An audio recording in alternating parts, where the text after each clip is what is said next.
느지막한 이 나이에 저의 이야기를 들려드리고자 용기 내어 봅니다. 저는 예순을 바라보고 있는 두 아들의 엄마입니다. 지금 생각해보면 어려서부터 부유한 집안에서 나고 자란 탓에 어려서는 몰랐던 세상 풍파를 모두 겪으며 뒤늦게 철이 늦게 들었어요. 젊을 적 이야기지만 제 결혼을 축복해준 이는 없었어요. 제 집안에 비해 너무도 기우는 남자를 사랑했기 때문이죠. 제 남편은 참으로 가진 것이 없었어요. 그렇기에 제 집안에서는 반대가 무척 심했답니다. 하지만 어린 나이에 제 마음보다 중요한 게 뭐 있겠어요? 사랑이 전부라 여긴 저는 집안을 등지면서까지 남편을 택했어요. 우리 부부는 결혼 후 정말 열심히도 살아냈어요. 예나 지금이나 가난은 정말 산지옥이나 다름없으니까요. 가진 것 없이 자식들을 키워내야 하니 내 생이 오늘이 마지막인 것처럼 여기며 매일을 살았어요. 그 고생을 하며 살아와 이제 좀 편해질만 하니 제 나이 50에 남편이 암 진단을 받았고 투병 2년 만에 세상을 떠났네요. 그 일을 떠나보낸 슬픔은 잊을 길이 없었지만 자식들이 성인이 된 후라 사는 것에 대해 힘든 건 없었어요. 단 하나 마음에 걸리는 게 있다면 아들들이 결혼 정년기가 다 되도록 아직 가정을 이루지 않았다는 것 정도였죠. 너희 장가 갈 생각이 전혀 없는 건 아니지? 내 속 그만 태우고 얼른 장가 좀 가라, 응? 엄마도 참, 장가를 혼자 가나? 나나 영훈아 짝이 있어야 가지. 너희는 그 나이 되도록 여자친구도 없어? 엄마, 원래 여자친구는 돈과 같아. 있다가도 없고 없다가도 있는 게 말이야. 그치영? 어련히 잘할 거라는 걸 알면서도 결혼은 또 다른 문제라는 생각에 시간이 흐를수록 제 걱정은 쌓여갔어요. 그런데 너무 섣부르게 제가 앞서 나갔다는 걸 나중에야 느꼈어요. 붉은 실로 이어진 자기만의 짝이 있다고들 하잖아요.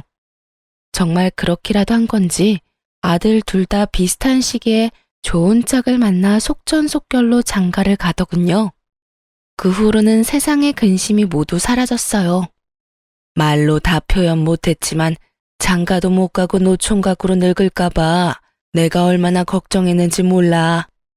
그런데 단번에 며느리가 둘이나 생기다니 너무 기뻐서 아직도 믿기지 않아. 이제 동서랑 제가 있으니 기쁘게만 지내세요. 적적하시다 느끼시지 않도록 저희가 자주 찾아뵐게요. 고맙다.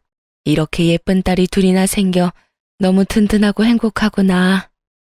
딸이라고 생각해 주시니 너무 감사해요.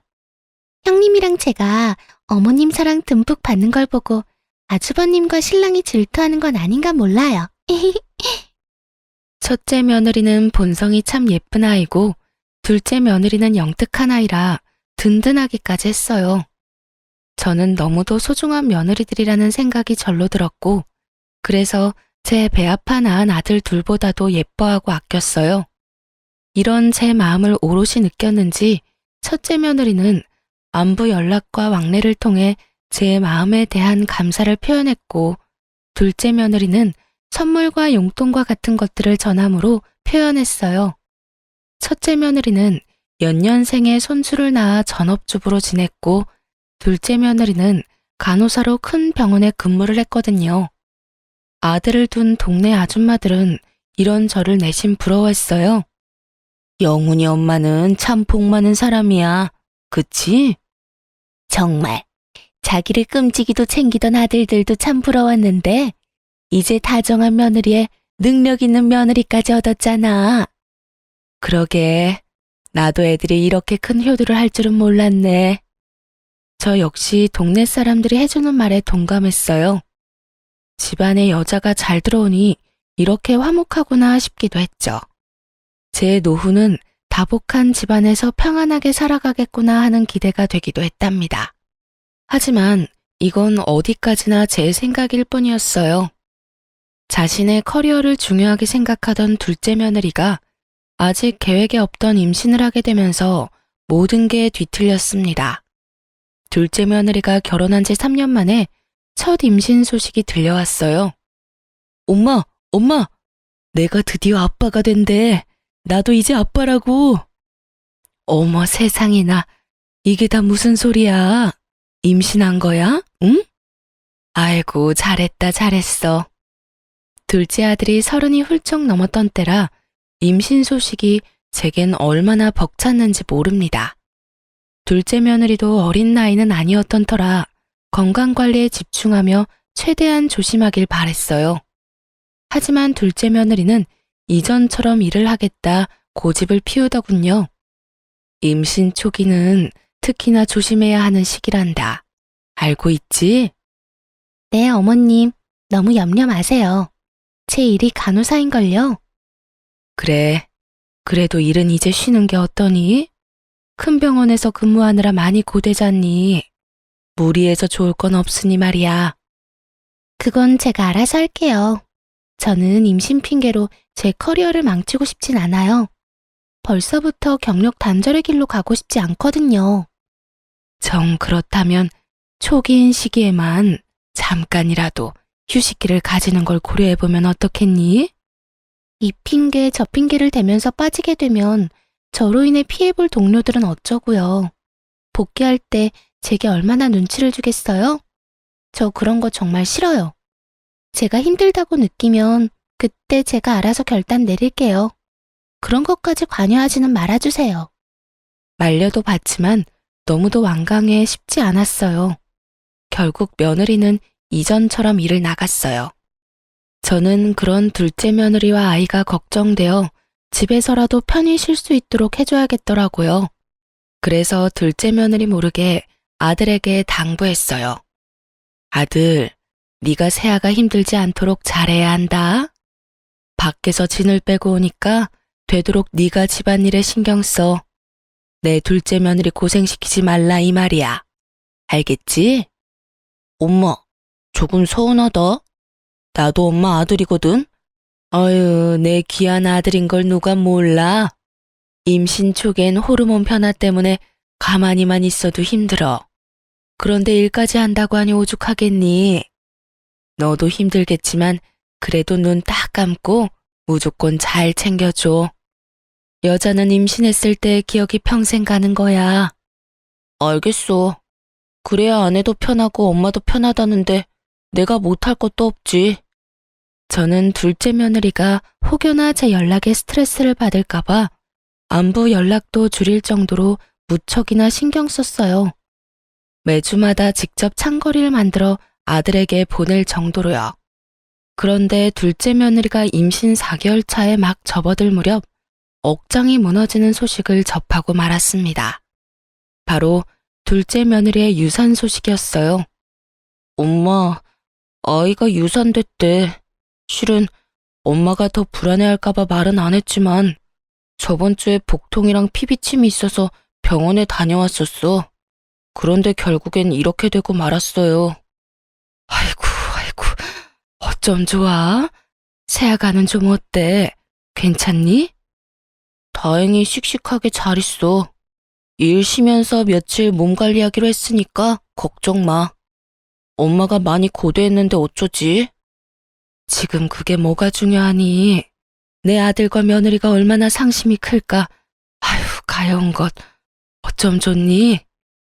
너무 안타까웠고 또 둘째 며느리가 힘들어할 걸 알기에 마음이 무거웠어요.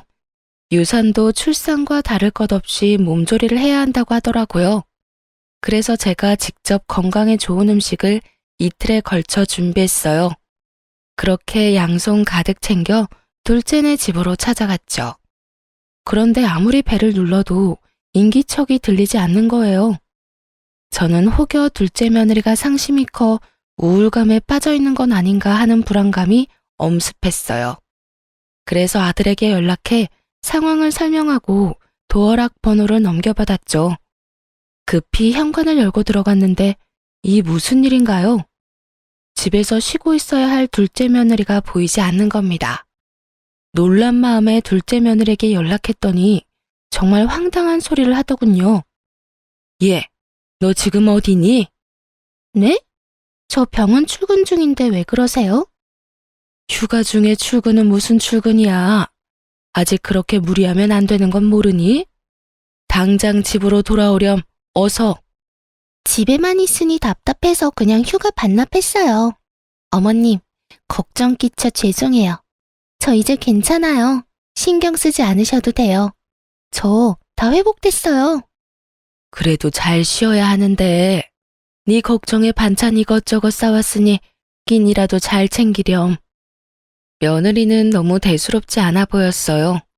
그래서 처음에는 기분이 영 좋지 않더라고요. 그런데 대화를 곱씹어 보니 착잡한 마음에 집에서 쉬는 것도 마다하고 일을 하려고 하는 건 아닌가 하는 생각이 들어 더욱 걱정이 밀려왔어요. 그 뒤로 둘째 며느리가 무리해서 건강이라도 나빠질까봐 보약까지 지어서 보냈을 정도로 정성을 쏟았어요. 첫째 며느리까지 저를 도와 둘째 며느리를 챙겼고요. 그런데 딱 2달 후 둘째 아들이 씩씩거리며 집에 찾아와서 분노를 쏟아내는 게 아니겠어요? 간만에 왔는데 기분이 영 안 좋아 보이네? 무슨 안 좋은 일 있어? 엄마, 나 아무래도 결혼을 잘못한 것 같아. 정말 화가 나 미치겠어. 너 설마 부부싸움하고 뛰쳐나온 거야? 으휴, 내가 못 살아. 워낙 둘째네가 둘 다 고집이 있는 편이라 저는 의견 충돌이 좀 있었나 보다 생각했어요. 부부싸움이라는 게 맞춰가기 위한 과정이라 생각하는 저는 둘째 며느리를 홀로 두고 뛰쳐나왔을 아들의 태도에 속이 터져서 한 소리를 했어요. 원래 부부싸움은 칼로 물베기라고들 한다지만 지금 네 태도는 예의가 없는 거야. 아무리 부부라도 지켜줘야 할 부분이 있는 거라고. 화가 조금 가라앉거든 돌아가서 대화로 잘 풀어봐. 아, 엄마. 지금 이 문제는 대화로 해결할 게 아니라니까. 대화로 해결 안 될 문제가 어디 있니? 부부 사이에는 먼저 사과하는 쪽이 이기는 거야. 그러니 너무 네 생각만 고집하지 말고 잘 조율을 해야지. 아들은 제 말에 깊은 한숨을 몰아쉬더니 자신이 집까지 뛰쳐나올 만큼 화가 난 이유에 대해 털어놓았어요. 저는 아들의 이야기를 듣고는 정말 큰 충격에 휩싸였습니다. 엄마, 2달 전에 아내가 유산했다고 했던 거 기억나지? 그때부터 지금껏 엄마가 엄청 챙겨주잖아. 그럼 그걸 어떻게 잊니? 지금 생각해도 가엾고 마음이 애잔한 걸. 유산 아니래. 유산이 아니라 자기 발목을 잡는 것 같아서 나한테 한마디 상의도 없이 애를 지운 거였대. 그러니까 엄마도 더는 내 아내 가엾게 여기지도 말고 챙겨주지도 마요. 이게 다 무슨 말이야? 유산이 아니라니. 애를 지웠다니. 아침에 잠결에 우연히 아내가 처제랑 통화하는 내용을 들었어. 그런데 애 지운 걸 나한테 무조건 비밀로 해야 한다고 당부하더라고. 그 말을 듣는데 심장이 벌렁거려서 잠이 다 깨더라. 사실 확인하고 왜 그랬냐고 물었더니 하는 말이 자기 일에 방해가 되는 존재라서 지웠대. 우리한테 이걸 말하면 노발대발을 할 게 뻔하니까 유산됐다 거짓말로 둘러댄 거고. 그뿐인 줄 알아? 우리 담당이가 자기랑 친하니까 부탁까지 해놨다더라. 나까지 제대로 속일 생각으로 유산됐다고 말해달라고 했대. 저는 아들의 말을 듣고는 둘째네 집에 쫓아갔어요. 이 사악한 것을 봐줄 수는 없겠더라고요. 도착하니 둘째 며느리가 예상했다는 듯 바로 문을 열어주더군요. 너, 내가 왜 여기까지 왔는지 다 알지? 감히 네가 우릴 기만해? 네 입으로 직접 떠들어봐. 어머님께서도 제가 일욕심이 많다는 건 알고 계시잖아요. 제가 아이를 원하지 않았다는 것도 아실 거고요. 독단적이라는 게 잘못이었다는 거 알아요. 하지만 제가 미리 알렸다면 저를 말리셨을 거잖아요. 그래서 지금 네가 잘했다는 거냐? 네 의견이 가장 중요한 건 맞지만 이건 너만의 문제는 아니야. 그런데 어떻게 이 중대한 일을 멋대로 결정하고 행할 수 있어? 그것도 남편인 내 아들에게 숨기면서까지. 지금처럼 이러실 것 뻔한데 저라고 뭐 방법이 있어요? 유산이라고 둘러댄 제 마음은 편했겠냐고요. 저는 형님처럼 구질구질하게 살기는 싫어요, 어머님. 자식이 우선이라고 내 삶을 내려놓고 희생하는 건 바보 같은 짓이죠. 저는 제 자신이 그리고 제 일이 가장 먼저예요. 애를 유산했든 지웠든 제게도 큰 상처라는 걸 모르세요?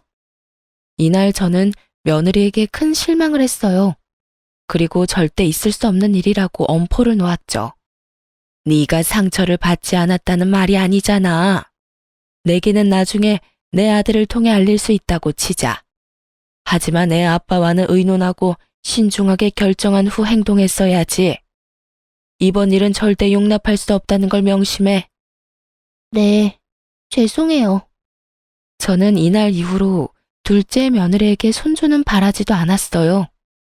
제 둘째 아들은 여전히 자녀를 원하는 마음이 있었지만 더는 둘째 며느리에게 이세 계획에 관한 이야기는 하지 않았고요. 그런데 그로부터 1년 후 둘째 며느리는 또 임신하게 되었어요. 저는 이 또한 청천벽력과도 같았어요. 또다시 새 생명을 내쳐버리면 어쩌나 하는 높아심까지 들었거든요. 그래서 처음 이 소식을 들었을 때 축하하기를 망설였어요. 첫째 며느리에게 전화해 어쩌면 좋냐며 불안함을 표현하기까지 할 정도였죠. 둘째 임신 소식 너도 들었니? 네, 어머님. 안 그래도 좀 전에 동서랑 통화했는걸요. 별 말은 없고? 나는 불안해서 아직 연락도 못하고 이러고 있지 않니? 아, 어머님께서 낙심이 크셨었죠. 이번은 다를 거예요. 동서도 기뻐하는 것 같았는걸요. 첫째 며느리의 말을 듣고서야 둘째 며느리를 만나 이야기를 들어볼 용기가 생겼어요. 임신 축하한다, 아가. 저기, 내가 온 진심을 다해 축복해줘도 되는 게 맞니? 그럼요, 어머님. 임신했다는 사실이 너무도 가슴 벅차요. 1년 전 그 순간들이 큰 후회로 남았어요. 이 아이만큼은 제가 어떻게든 지킬 거예요. 잘 생각했다. 너무 다행이야. 그렇게 생각해줘서 고맙구나, 정말. 저는 둘째 며느리를 얼싸안으며 오롯이 기쁨을 표현했어요. 둘째 며느리는 제게 말한 것처럼 임신 기간 동안 먹는 것 하나까지 관리하며 아이를 맞이할 준비를 해나갔어요. 물론 만삭 전까지 일을 쉬지 않고 쭉 해나갔지만 저는 그것까진 말릴 생각은 없었어요. 일이 중요한 아이라는 걸 이제는 너무 잘 알았으니까요. 그렇게 서로를 이해하며 지내는 동안 시간은 훌쩍 흘러 순탄하게 아이를 출산할 수 있었어요. 둘째 며느리는 육아휴직까지 내고 육아에 전념했죠. 그 모습이 당연한 것임에도 어찌나 대견스럽던지 제가 두 팔 걷어붙이고 나서서 육아를 자주 도와줬어요. 그땐 어렵게 얻은 손주라고 생각하니 더 귀하게만 느껴졌어요. 첫째 며느리가 내색하지 않았지만 서운해할지도 모르겠다는 생각이 들 정도로 둘째네에게 많은 공을 들였어요. 며느리는 아이가 9개월쯤 되었을 무렵 육아휴직이 끝나 복귀하여 다시 일하기 시작했어요. 그때부터는 제가 정말 육아를 도맡아 했다고 표현할 정도로 아이를 제가 돌보았죠. 사돈댁도 며느리만큼이나 일욕심이 많은 분이라 활발하게 경제 활동을 하고 계셨기에 저 말고는 아이를 챙겨줄 리가 딱히 없기도 했거든요. 며느리나 아들이 그 어린애를 기관에 맡기는 것도 불안해했고요. 그런데 막내 손주가 돌이 막 지났을 때 제 건강이 급격하게 안 좋아졌어요. 원래도 골다공증과 고지혈증 같은 나이가 들면 자연히 생기는 여러 질병을 앓고 있던 터라 전적으로 육아를 하는 것이 제게 큰 무리가 되었던 것 같았어요. 그래서 고심 끝에 저는 둘째 부부에게 요양을 하러 다녀오겠다며 털어놓았죠. 내가 원래도 부실한 편이었잖니. 나이도 나이고 여기에 육아까지 돕겠다며 나섰더니 짧은 시간 동안 건강이 많이 나빠졌어. 그래서 1, 2년 정도 고향에 가서 좀 쉬고 올까 한다. 네? 이렇게 갑작스럽게요? 그럼 저희는 당장 아이를 어떻게 해요? 미안하게 됐구나. 몇 년 내려가 요양하고 와서 다시 도울 거니까 그때까지만 너희가 좀 고생해 주렴. 둘째 부부는 제 말에 난감한 표정을 지었어요.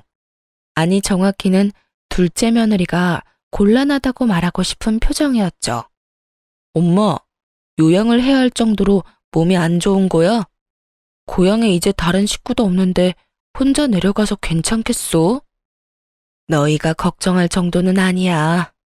좋은 공기 마시고 좋은 음식 먹으면서 관리하면 좀 더 활력도 생기고 좋을 것 같아서 다녀온다는 거야. 솔직히 어머님께서 암 같은 병도 아닌데 고향까지 내려가 요양을 할 필요는 없지 않나요? 그리고 애 봐줄 사람이 없어지면 저는 일을 어떻게 하라고요? 복귀하자마자 지금 일을 다시 멈춰야 한다는 소리잖아요. 저는 제 일이 그런 식으로 꼬이는 건 원치 않아요. 당신, 엄마한테 그게 무슨 말이야. 우리 엄마가 무조건 우리 애를 봐줄 의무가 있는 것도 아니잖아. 다른 것도 아니고 건강 때문인데 우리만 생각하는 건 잘못된 거지, 응? 당신이 당장 육아휴직 쓰고 우리 애 챙길 거 아니잖아. 결국 엄마라는 이유로 내가 피해를 봐야 하는데 이런 말을 안 하게 생겼어? 둘째 며느리는 제 건강 회복은 안중에도 없었어요. 아니, 제가 저를 챙기려는 게 마음에 들지 않았던 거죠. 자신의 부모에게는 도움을 청해볼 생각조차 하지 않으면서 저더러는 무책임하다는 말까지 하며 잡아두려 하더군요. 당장은 앞날이 캄캄하다고 느껴져서 내게 서운할 수 있어. 하지만 내가 안 온다는 게 아니지 않니? 언제든 건강이 좋아졌다고 느끼면 올라올 거야. 그러니 너그러운 마음으로 받아들여 주렴. 어머님, 이건 너그럽고 그렇지 않고가 중요한 건 아니죠. 어머님께서 줄곧 아이를 봐주면서 양육 패턴도 다 생겼는데 이제 와서 어머님 쉬어야 하니 못 도와주겠다고 하는 건 못된 거 아닌가요? 뭐? 예, 내 애 아니고 너희 부부의 아이야. 나는 여태껏 내 손주니까 챙겼던 것 뿐이지 않니? 자식은 부모가 키우는 거지 남이 키워주는 게 아니야. 그런 식으로 말씀하시는 건 정말 무책임한 거죠. 이날 처음으로 괜히 둘째 부부를 도와왔던 걸 후회했어요. 원래라면 아이가 기관에 적응한 후에 귀향하려 했지만 둘째 며느리의 말에 서운함이 들어 앞당겨 내려갔어요. 둘째 며느리는 그게 못마땅했는지 제가 내려가는 날까지도 연락 한 통 하지 않았어요. 그 후 둘째 며느리가 제게 연락을 해온 건 아들이 제게 용돈을 보냈다는 사실을 알게 되어서였죠. 그때부턴 사람 피를 말릴 작정인지 정말 하루가 멀다고 연락해 저를 들들 볶아대더군요.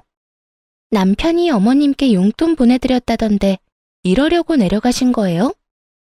예, 내가 자식한테 용돈이나 받자고 이 먼 시골까지 왜 오니? 어머님께서 제 남편에게만 받는 것도 아니고 아주버님께도 받으면 돈 100만 원은 될 테니 충분히 의심할 만하죠. 너 사람을 뭘로 보고?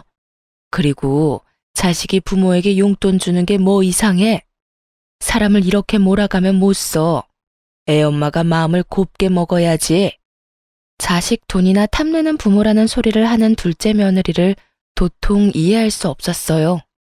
거기다 제가 아무리 그런 뜻이 없다고 말해도 믿으려고 하지도 않았죠. 엊그제는 정말 아주버님께서도 용돈을 드렸다면서요? 어머님, 정말 해도 해도 너무하네요.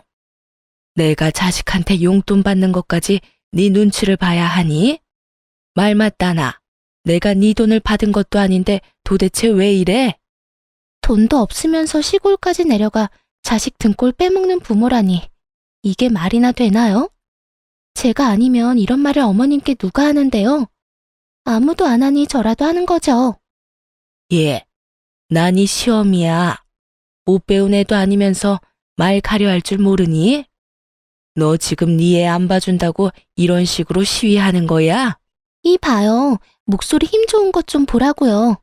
아픈 건 핑계고 자식 돈으로 놀고 먹으려는 속셈 맞잖아요. 그런 게 아니라면 이렇게 쌩쌩하면서 용돈을 왜 받으세요? 진짜 어머님 같은 분을 믿고 의지했다니 참 마음이 그렇네요. 저는 둘째 며느리가 너무 괴롭혀대니 요양은커녕 스트레스로 골병이 더 들 것만 같았어요. 시골에서 홀로 지내는 부모가 염려되어 딱 한 번 첫째와 둘째 아들이 용돈을 주었고 그걸 거절할 틈이 없어 고맙게 받았는데 그게 이리도 며느리에게 모욕을 들을 만큼 잘못인가요? 저는 너무 속상한 마음에 첫째 아들에게 연락해 하소연을 했어요. 아들, 네가 보내준 용돈 받았다가 내가 요양이 아니라 골병이 들게 생겼어. 왜? 내가 용돈을 잘못 보냈나? 나 때문에 은행까지 가는 괜한 걸음 하신 거야? 차라리 그런 거라면 낫지. 둘째 며느리가 용돈 좀 받았다고 얼마나 닭달인지 내가 정신이 나갈 지경이라니까. 네 동생한테는 이 이야기는 하지 말고 앞으로 용돈 보내지 마렴. 둘째한테도 용돈 그만 보내라고만 전해라. 원래도 입이 무겁고 의지가 됐던 첫째기에 연락해서 털어놓고 나니 마음이 조금은 나아졌어요. 하지만 그것도 잠시뿐이었죠. 둘째 며느리의 연락을 받고는 또다시 기분은 착 가라앉았어요. 이제 쉴 만큼 쉬시지 않았어요? 멀쩡한 몸뚱이 그만 놀리고 다시 올라오셔서 원래처럼 저희 도와주셔야 하는 것 아니에요? 너 정말 애가 왜 이리 못됐니? 네가 날 꾀병 부린다고 여기는 것까진 구구절절 설명할 생각이 없으니 넘어간다 치지만 정도껏 해야 할 것 아니야. 아, 방금 꾀병이라고 인정하신 거죠? 내가 이럴 줄 알았어. 자식들한테 돈 받고 싶어 구실 만들었던 게 맞네. 자식한테 용돈이 받고 싶거든 보탬이 되셔야 하는 것 아니에요? 이렇게 뻔뻔한 방법으로 용돈을 갈구하는 건 죄예요, 죄. 저는 보탬이 되라는 말에 열이 확 뻗쳤어요. 당돌한 아이라는 걸 알았지만 이렇게 못된 생각을 가졌을 거라곤 꿈에도 몰랐네요. 네, 시간이 꽤 흘러 제가 간과했던 거죠. 자기 일에 방해가 된다고 자신의 아이까지 말없이 지우내라는 걸요. 저는 며느리에게 이만했으면 그만하라고 경고했어요. 하지만 둘째 며느리는 멈추지 않았죠. 하루빨리 올라와서 절 돕는 게 좋으실 거예요. 자꾸 이런 식으로 저 힘들게 만들면 애만 두고 확 가출해버릴 줄 아세요? 뭐야? 그게 애엄마가 할 소리니? 너 정말 정도가 없는 애구나. 엄마라고 다 고분고분 희생할 필요는 없잖아요. 엄마 없는 애로 키우고 싶은 게 아니라면 어머님도 그 얕은 수작 그만 부리시고 올라오세요. 혹시 알아요? 그러면 제가 용돈이라도 좀 더 쥐어줄지. 장작 한 달을 꼬박 둘째 며느리에게 시달렸고 결국 아이까지 거론하며 저를 협박했어요. 저는 그 협박을 참지 못하고 몇 시간을 달려 둘째네 집에 쫓아갔습니다. 어머 어머님, 손주 사랑이 대단하시네요. 아니면 용돈 더 준다는 말에 오신 건가? 무슨 이유든 좋아요. 다시 와주셨으니까요. 저는 며느리의 망발에 다짜고짜 얼굴로 손을 날렸어요. 둘째 며느리는 새빨개진 얼굴로 질세라 제게 난리를 쳐댔어요. 보잘것도 없는 어머님이 감히 제 얼굴에 지금 손을 댄 거예요? 이렇게 손을 함부로 놀려서 어쩌려고 이러세요? 저는 뭐 못해서 참고 있는 줄 아시냐고요? 제가 어머님 상대로 신고라도 하면 어쩌려고 이러시는 건데요? 네? 눈을 똑바로 축혀뜨고는 대드는데 살쾡이가 따로 없었어요. 저는 끝까지 기어오르는 둘째 며느리와 오늘은 끝장을 보겠다는 마음으로 물러서지 않았습니다. 그렇게 장장 3시간을 며느리와 육탄전을 벌였고 제 아들이 막내 손주를 하원시켜 데리고 온 후에야 멈추게 되었네요. 아들은 제가 올라온 것도 모자라 우리 꼴을 보고 기겁을 했어요. 엄마, 갑자기 연락도 없이 여기까진 무슨 일이야? 꼴은 그게 다 뭐고 이게 다 어떻게 된 거야? 시험이 알기를 개떡같이 하는 며느리 혼쭐 좀 내주러 왔다. 엄마, 알아듣게 말을 해줘야 이해를 하지. 당신 엄마한테 무슨 잘못 저질렀어? 네 아내가 손주 안 봐주고 기양했다고 어찌나 사람을 들들 볶은 줄 아니? 그뿐이야. 네가 준 용돈 받았다고 사람을 못된 사람 취급하는데 내가 참을 수가 있어야지. 앞으로는 너희 일과 나는 별개다. 그런 줄 알아? 저는 자초지종 설명도 없이 무턱대고 둘째네 집을 나와 시골로 내려갔어요. 둘째 아들이 제게 몇 날 며칠을 연락해댔지만 받지 않았죠. 제가 전화라도 받으면 둘째에게 그간 며느리에게 당한 일을 다 쏟아낼까 봐요. 그렇게 지낸 지 일주일쯤 지났을까요? 둘째 아들에게 다시 연락이 왔고 제 기분이 차분해진 후라 전화를 받았어요. 그런데 그 일주일 사이 첫째가 둘째에게 저와 나눴던 대화를 털어놓았는지 며느리가 그렇게 행동한 줄 미처 몰랐다며 살피지 못해 미안하다는 겁니다. 부모라는 게 참 묘하게도 자식이 사과를 하니 가슴이 먹먹하더라고요. 그래서 이제 다 괜찮다고 아들을 한참이나 다독였네요. 그런데 둘째 아들과 통화가 닿은 후부터 둘째 며느리는 더 악독해졌어요. 제게 폭언을 일삼고 자신을 해코지한 파렴치한 취급을 하더라고요. 손버릇 더러운 분께서 그동안 어떻게 참으셨어요? 제가 또 용돈 운운하면 와서 제 얼굴에 손대실 거죠? 못 베어먹은 티 너무 나니까 소름 끼쳐. 네 이런 태도가 더 끔찍하다는 걸 모르니? 미련한 것. 뭐요? 자식들이 피땀 흘려 번 돈으로 지금 살고 있는 그 허름한 시골집까지 사서 요양하는 주제에 부모래도 다 같은 부모가 아니라더니 어머님처럼 양심 없고 부모 자격 없는 분은 또 처음 보네요. 네가 뭘 안다고 입을 함부로 놀려? 감히 네가 뭔데 부모 자격을 운운하니? 어? 왜 격분하고 그래요?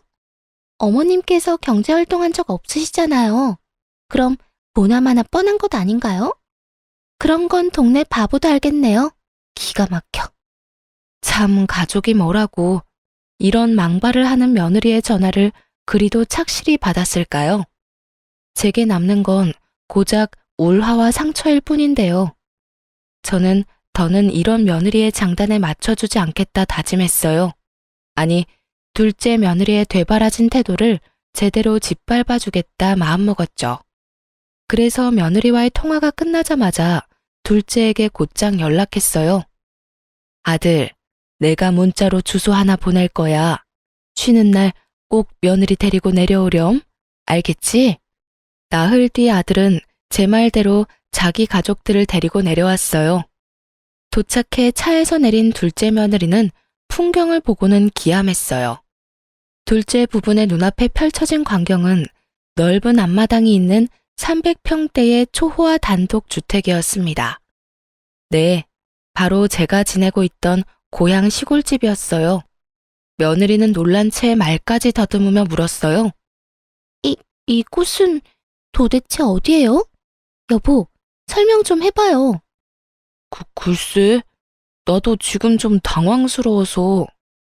저는 아이들이 도착한 걸 알면서도 조금 늦게 맞이하러 나갔고 큰 단독주택에서 제가 현관을 열고 나오는 걸 보고 둘째 아들과 며느리의 입이 떡 벌어졌어요. 엄마, 이 집은 다 뭐야? 어머님께서 왜 저 집에서 나오세요? 설마 자식들 용돈 주는 걸로 이 호화스러운 집에서 월세로 지내는 거예요? 정말 노망이라도 나셨어요? 저는 명확한 근거도 없이 떠들고 있는 둘째 며느리의 면상에 손에 들고 있던 서류를 집어 던졌습니다. 아들이 서류를 주워 살필 때 곁눈질로 보던 며느리는 어떻게 된 거냐며 더 언성을 높여 물었어요. 이게 도대체 어떻게 된 거예요? 어떻게 어머님께 이런 어마어마한 집이 있을 수 있어요? 뭔가 잘못된 거 아니에요? 네? 난 이런 집 한 채 가지고 있으면 안 되니? 왜? 내 자식들 앞으로 대출받아서 사기라도 했을까 봐? 뭐요? 내가 이럴 줄 알았어. 이 한심한 인간아. 갑자기 인상을 팍 쓰더니 제 아들의 멱살을 잡았어요. 아들들이 대출을 받아줬다고 바로 확신하고 말이에요. 제가 있든 없든 며느리는 이미 그건 상관이 없는 듯 했어요. 눈이 뒤집혀서는 제 아들에게 노발대발해댔어요. 당신의 형제가 여자들 피를 말린다는 거 아니? 너네만 부모 있어? 누구는 부모한테 못해서 안 하는 줄 아냐고. 방 한 칸 딸린 작은 집도 아니고 이 무시무시한 집을 사려고 대출까지 받는 게 말이나 되냐고, 이 정신 나간 놈아. 저도 그 꼴을 보고 분노가 치밀어 참지 못하고 며느리의 얼굴을 밀치며 고성을 쳤습니다. 어디 시어미 앞에서 남편 멱살을 잡아? 정신 나간 건 내 자식이 아니라 너야, 이 멍청한 거사. 도대체 시어미 알기를 어떻게 알기에 이따위 행동을 아무렇지 않게 하는 거냐? 응? 저요? 어머님을 쥐뿔도 없는 분으로 알죠. 경제 활동도 제대로 안 하시던 분이 무슨 수로 이 큰 집을 사느냔 말이에요. 시골에 내려와 지낸다는 이유도 다 이것 때문이었어요? 자식들 돈으로 혼자 팔자 펴고 살려고? 쥐뿔도 없는 건 내가 아니라 너겠지. 내 재산이 얼마가 됐던 내게 10원 한 푼 안 가게 할 테니 각오해라. 어차피 내 남편 재산이 곧 내 재산인 거 몰라요? 그리고 어머님께서 자식들에게 물려줄 재산이 어딨어요? 다 자식 등쳐먹어서 마련한 것들인데 원래 주인한테 돌아가는 거지. 얘야, 아무리 덜 살았어도 이리 미련해서 되겠니? 세상엔 눈에 보이는 게 다가 아니란 걸 아직도 깨닫지 못한 팔푼이 같은 것. 제 재산을 절대 둘째 며느리에게 가지 않게 하겠다고 말했지만 며느리는 끝까지 제 재산임을 인정하지 않았어요. 하지만 어느 부모가 자식 앞으로 돈을 당겨 이런 집을 사나요? 제가 위에서 언급한 것처럼 저는 부유한 집에서 자랐어요. 이 집 또한 저도 제 부모에게 물려받은 것인걸요. 제 부모님께서 저를 내쳤던 것에 대한 미안함을 평생 가슴 깊이 간직하며 살다가 별세하셨어요. 그러니 얼마나 더 챙겨주고 싶으셨겠어요. 제가 이렇게 시골까지 내려와 요양하겠다고 마음먹은 것도 긴 세월 저지른 불효를 이렇게라도 용서받기 위해서였어요. 저는 이 호화스러운 집 뒷마당에 제 부모님의 묘를 세웠거든요. 제 노후를 부모님의 묘를 손수 관리하며 살고 싶었어요. 물론 건강이 나아지면 상경에 제 자식을 챙기겠지만 한 달에 한 번은 내려와 제 부모님의 묘를 관리할 계획이었고요. 하지만 이런 제 사정과 뜻을 알리 없는 둘째 며느리는 이 집이 제 명의의 집이라는 걸 끝까지 믿으려 하지 않았어요. 제 말처럼 자식들의 도움이 아니라면 이 집은 어떻게 마련하신 건데요? 이 종이 쪼가리에 불과한 서류를 어떻게 믿느냐고요? 내가 왜 그런 짓까지 해야 하니? 고작 너 하나를 속이자고. 어머님 자존심을 지키기 위해서겠죠. 그래서 돈 내고 대여해놓고 자기 집인 것처럼 하는 거잖아요. 서류까지 위조해가면서 이런 일 벌인 거 죄예요, 죄. 당신 정말 엄마한테 무슨 말을 하는 거야? 우리 엄마 그런 못된 분 아니야. 그만해. 너 참 재미있는 상상까지 하는구나. 무슨 근거로 위조라고 표현하는지 나는 모르겠구나. 끝까지 자존심 부리겠다 이거죠? 좋아요. 어머님 사기죄로 고소당할 준비나 하세요. 이런 무서운 일까지 저지르고 좋게 넘어갈 줄 아셨어요? 올라오라고 말할 때 얌전히 와서 손주 양육이나 하면서 지냈으면 좋았잖아요. 양육하기 싫어 수작 부리다 콩밥까지 먹게 생겼으니 어떡해요? 말하는 꼴이 아주 되바라져서는 신고해 볼 테면 해봐 어디. 네가 바라는 대로 되는지 한번 보자꾸나. 엄마까지 왜 이래? 며느리가 이렇게 끝까지 큰 소리를 칠 수 있었던 이유는 아마도 아들도 이 집에 대한 존재를 몰랐기 때문이겠죠. 며느리는 이날 돌아가서 정말 저를 신고했습니다. 물론 이 일로 제가 스트레스를 많이 받기도 했지만 결과적으로는 제 땅이라는 것만 제대로 증명된 채 며느리가 바라던 모습은 안타깝게도 전혀 없이 흐지부지 끝이 났죠. 그런데 이 일을 계기로 둘째 며느리가 저를 대하는 태도가 바뀌었어요. 어머님, 제가 큰 실례를 범했었죠. 저 지금 정말 많이 반성하고 있어요. 앞으로는 어머님 말씀만 믿으며 지낼게요. 얘가 왜 이래? 원래 하던 대로 하렴. 이미 네 본 모습을 다 알았는데 이런다고 뭐가 바뀌니? 아이, 어머님, 말씀을 왜 그렇게 하세요? 제 본 모습이라니요. 그땐 제가 미쳤었던 거예요. 일과 육아에 치이다 보니 정신이 어떻게 됐던 것 같아요. 제가 그동안 쏟아낸 망언은 뭘 몰라서 했던 거니 마음에 담아두지 마셔요. 제가 앞으로는 정말 잘할게요. 그렇게 내숭 부릴 것 없다. 네가 뭘 하든 네가 하는 거라면 난 다 필요 없으니. 제게 굽신거린다는 표현이 꼭 맞을 정도로 굴었어요. 제가 아무리 딱딱하게 말하고 받아주지 않아도 둘째 며느리는 짜증 섞인 목소리 한 번을 안 냈죠. 뿐만 아니라 제 요양까지 돕겠다며 말하는데 기가 찼습니다. 어머님, 이참에 제가 요양을 도와드릴까요? 제가 간호사니까 어머님께도 큰 도움이 되지 않겠어요? 어머님 마음만 풀리신다면 제가 지금 하는 일도 그만두고 당장 어머님 계신 곳으로 내려갈게요. 진심이에요. 너 정말 네가 날 챙긴다는 핑계로 내려와 있으면 내 아들과 손주는 어떻게 지내라는 거니? 제가 아이를 데리고 내려가야죠. 아이도 할머니와 함께 지내는 걸 좋아할 거예요. 어머님도 우리 애 보면서 지내면 활력이 생기지 않겠어요? 아, 물론 어머님께 애를 보라는 건 아니에요. 그럼 지금 나 하나 때문에 내 아들과 손주를 떼놓겠다. 이 말이니? 너 정말 생각이 있는 애니 없는 애니? 아이에게 아빠가 얼마나 중요한지 몰라? 며느리의 말에 저는 속에서 천불이 났어요. 그 손주 하나를 보기 위해 제 아들이 입은 상처의 크기가 어떠하며 제가 어찌나 귀하게 챙겼던 아이인가요. 그런 아이를 떼놓을 생각까지 한다뇨. 그런데 더 화가 났던 건 제 말의 요지를 파악하지 못하는 아둔함이었어요. 아니, 제 말을 이해할 생각도 하지 않았다는 게 맞는 거겠죠. 애 아빠는 주말에 내려와서 보고 가면 되는 거잖아요. 그리고 어머님, 돈이 있어야 자식도 키우는 법이에요. 지금 굳이 중요한 건 그 돈을 품고 있는 어머님이죠. 말도 안 되는 소리를 잘도 떠드는구나. 됐다. 이런 이유라면 다시 연락할 필요 없어. 내 아들이 내 손주와 떨어져 지내는 꼴은 내가 못 본다. 하지만 아픈 어머님을 어떻게 혼자 두나요? 그리고 그간 제가 못한 걸 만회하려면 내려가서 어머님을 보필해야죠. 필요 없대도 넌 네 일이나 하면서 네 가정에나 충실하렴. 어머님, 거절만 하지 마시고 잘 생각해 보세요. 늙을수록 곁에 사람이 있어야 한다는 것 아시잖아요.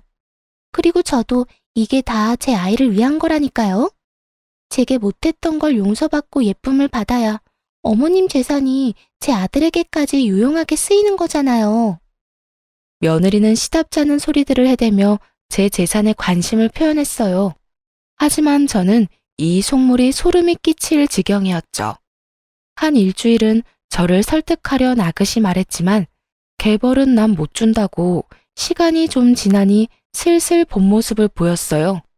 자신의 생각대로 해줘야 한다 강요했고 더 나아가 자기를 무시하는 거냐며 큰 소리를 쳐댔어요. 그뿐인가요? 망발도 서슴없이 쏟아냈습니다. 거절도 정도껏 해야죠. 돈 좀 있다고 이렇게 사람 무시해도 되는 거예요? 저요, 어머님 며느리예요. 가족이라고요. 제가 일까지 포기한다고 했으면 좀 속는 셈 치고 넘어가 줄 순 없나요? 내가 왜 그래야 하니? 그리고 내가 언제 널 무시했어? 무시라면 아마 네 연락을 고의적으로 받지 않았겠지. 전화를 받아서 대놓고 무시를 하는 거잖아요. 제 일까지 포기한다는 게 어떤 의미인지 모르세요? 제가 그 정도로 노력을 쏟고 있다는 거잖아요. 어머님 정말 그러는 거 아니에요. 너 참 웃긴 애다. 너야말로 그러는 거 아니지. 내 재산 여부를 몰랐을 땐 그렇게 되바라지게 굴더니 내가 봐주고 넘어가니까 그래도 되는 줄 아니? 적당히 하렴. 봐주는 것도 정도가 있는 거야. 내가 다른 사람은 몰라도 네 도움은 받을 일 없을 거니 그런 줄 알렴. 나도 이제 당신 도와줄 맘 없어. 돈 좀 있다고 나 무시하는 사람한테 나도 잘 보일 생각 없다고. 빨리 이 세상 떴으면 싶은 마음뿐이거든. 어차피 내 남편한테 재산 넘어가면 그 돈이 다 나한테 오는 거잖아. 그러니 내 재산이나 다를 바가 없다고. 당신 마음대로 재산 분할을 하는 게 될 줄 알아? 내가 무슨 수를 써서라도 당신이 빨리 세상 뜨게 만들 거야. 알아? 이 통화 이후에도 둘째 며느리는 저를 저주하는 듯한 내용이 가득 담긴 문자들을 수도 없이 보냈어요. 돈에 눈이 뒤집혀 제 죽음까지 운운하는 며느리를 더는 좋게 넘어갈 수 없었죠. 그 주 주말 저는 온 식구를 다 불렀습니다. 둘째 부부까지도요. 둘째 며느리는 자신의 말에 제가 겁이라도 먹은 줄 아는지 기고만장한 표정까지 하고 있더군요. 아무것도 모르는 첫째 며느리는 간만에 절 만난다며 손수해온 제철 음식들을 양손 가득 챙겨왔고요. 그런데 둘째 며느리가 이런 첫째 며느리에게 버르장머리 없이 또 입을 나불댔어요. 형님은 멍청하고 눈치가 없네요. 지금이 어떤 자리인 줄 알고 이런 냄새나는 음식을 챙겨와요? 이래서 집에만 있는 여자들은 안 된다니까. 동서, 무슨 말이 그래. 오랜만에 어머님 뵙는 거라 좀 챙겨왔을 뿐인데 내가 동서한테 그런 말을 들을 필요는 없지 않아? 제 말은 오늘 이 자리가 모여서 밥이나 먹자고 마련한 자리가 아니라는 뜻이에요. 그런 걸 파악도 못하고 온 형님이 미련해 보이잖아요. 둘의 대화를 듣다 못한 제가 둘째 며느리에게 한 소리 하려던 순간 집에 손님이 찾아왔어요. 바로 부모님의 재산을 관리해 주셨던 변호사였죠. 저는 자식들을 전부 거실로 불러 모은 후 제 재산 상속에 관한 얘기를 모두 털어놓았어요.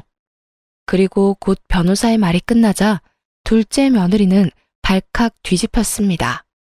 둘째 아드님께는 추가 조항이 하나 더 있으십니다. 네? 제게요? 어떤 조항 말씀이시죠? 둘째 아드님께서 이 모든 재산을 상속받기 위해서는 현 아내분인 서진주님과 이혼을 하셔야 합니다. 이게 무슨 말이야? 이혼이라뇨. 어머님, 정말 끝까지 제게 이러실 거예요? 네? 제가 미쳤다고 이혼을 해요? 제가 왜요, 왜? 둘째네 이혼을 거론하자 온 가족이 놀란 눈치였어요. 둘째 며느리도 절대 이혼을 할 수 없다 난리쳤죠. 저는 제 핸드폰에 녹음되어 있는 파일 하나를 재생했어요. 그리고 곧 둘째 며느리의 목소리가 거실 가득 울려 퍼졌습니다. 제 죽음을 고대한다는 둘째 며느리의 망언이 말이에요. 그리고 전 며느리가 제게 보냈던 문자들을 전부 공개했어요. 그뿐일까요? 아들과 함께 둘째 며느리가 처음 집에 내려왔던 날 저희가 나눈 대화가 담긴 CCTV 영상까지도 전부 보여주었어요. 이 모든 사실을 가족들에게 낱낱이 밝히고 나서야 둘째 며느리는 사색이 된 얼굴로 힘없이 바닥에 주저앉았습니다. 아들들은 둘째 며느리에게 사람도 아니라며 분노했어요. 온 식구가 둘째 며느리의 만행과 욕심을 알게 되자 둘째 아들은 재산 때문이 아니라 자신과 저를 위해 이혼하겠다고 나섰어요. 당신이 뒤에서까지 어떻게 이래? 우리 엄마한테 이런 몹쓸 말을 쏟아낼 수 있냐고. 여보, 이건 모함이야. 처음부터 내가 그런 식으로 굴었던 건 아니라고. 날 좀 믿어줘. 내 말 좀 먼저 들어봐. 네가 하는 말을 내가 어떻게 믿어? 이렇게 증거들이 다 있는데 내가 무슨 수로 네 말을 믿어? 우린 이제 끝이야. 이혼이라고. 아들은 그 길로 이혼 소송을 걸었어요. 변호사를 통해 며느리에게는 내 아들 재산을 한 푼도 넘어가지 않도록 부탁했고 양육권도 넘어가지 않도록 힘을 써달라고 말했어요. 둘째 며느리는 양육권을 가지고 끝까지 물고 늘어졌어요. 하지만 이미 제 휴대폰에는 아이보다 돈이 우선이라는 며느리의 무수히 많은 말들이 담겨 있잖아요. 결국 자신의 말이 자기의 발목을 잡았고 양육권도 아들이 넘겨받게 되었습니다.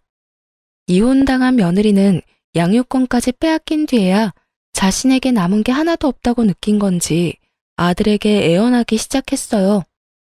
나 재산 한 푼 없어도 돼. 돈 다 당신이 가져. 홧김에 한 몇 마디 말 때문에 양육권까지 빼앗기고 나 이렇게 모든 걸 다 잃고 떠날 수는 없어. 우리 이혼 엎으면 안 될까? 내가 정말 지금부터라도 잘할게. 응? 난 당신 같은 아내 필요 없어. 이제 와서 후회하는 척 이렇게 질척대지 마. 여보, 제발. 이렇게 허무하게 날 내치지 말아줘. 아들은 전 며느리의 애원을 끝까지 들어주지 않았어요. 그러니 제게 찾아와 무릎까지 꿇고는 싹싹 빌더군요. 어머님, 제가 다 잘못했어요. 저 이렇게는 못 끝내요. 남편의 재산은 하나도 탐내지 않을게요. 그러니 저 좀 다시 받아주세요. 저 이렇게 이혼 못해요. 이런 결말이라 유감이구나. 하지만 나는 널 더는 가족으로 여기며 살고 싶지 않아. 지금이라도 네 본 모습을 우리 가족이 알고 널 떨쳐낸 것이 무척이나 다행스럽다고 생각하니까 말이야. 어머님, 제발요. 앞으로는 정말 고분고분한 며느리로 어머님과 남편의 생각이 곧 제 생각이라 여기며 살게요. 일을 하지 말라시면 일도 안 하고 주부로 최선을 다하며 지낼게요. 그러니 제발 저 좀 받아주세요. 전 며느리가 아무리 제게 매달려도 저는 굽히지 않았어요. 왜냐면 며느리가 이렇게까지 하는 것도 다 제 아들의 경제력 때문이라는 걸 저는 아니까요. 그 후에도 꽤 긴 시간 저희에게 찾아와 자길 받아달라 청했어요. 하지만 저나 아들이나 둘 다 거들떠도 보지 않았습니다. 손주가 어리니 면접 교섭일에 아들이 직접 아이를 보여주곤 했는데 그때마다 많은 핑계를 대며 매달렸어요. 한 번은 최후의 수단이라며 아이와 둘이 시간을 보낼 때 아들 모르게 아이를 데리고 자취를 감췄던 적이 있어요. 그날 아이를 찾기 위해 난리도 아니었죠. 그리고 결국 그 경솔한 행동으로 다시는 아이와 단둘이 보내는 시간조차 사라졌답니다. 지금은 제 단독주택에 한 달에 한 번씩 아이들이 내려와 추억을 쌓으며 즐겁게 지내고 있어요. 둘째 아들은 손주를 데리고 제 집으로 완전히 내려왔고요. 제가 그동안 맘고생했을 걸 생각하면 미안하다며 어찌나 저를 챙기는지 몰라요. 저는 아들의 챙김을, 아들은 저의 챙김을 받으며 서로 도우며 지내니 마음도 한결 편하고 웃을 일도 많아요. 그렇기에 지금의 제 전원 생활은 너무도 만족스럽네요. 집에 아이가 있으면 분위기부터가 다르잖아요. 제 막내 손주가 저의 행복이랍니다. 아이가 엄마의 빈자리를 느끼지 않았으면 해서 열심히 노력 중이며 아이에게 이런 제 마음이 닿길 바래요. 엄마의 역할이 얼마나 중요한지 잘 알기에 요망한 며느리라도 아이에게 최선을 다할 준비가 된다면 언제고 용서할 준비는 되어 있어요. 물론 제 가족으로 다시 받아들일 순 없지만 아이의 엄마로서는 인정할 수 있게 되겠죠. 부디 이혼당한 둘째 며느리가 혼자가 된 삶을 통해 소중함에도 우선순위가 있고 그걸 지키기 위해 어떤 마음과 노력이 필요한지 깊이 깨닫는 날이 오길 바라봅니다. 제 사연을 들어주신 시청자분께 감사의 말씀 전하며 이만 마칩니다. 감사합니다.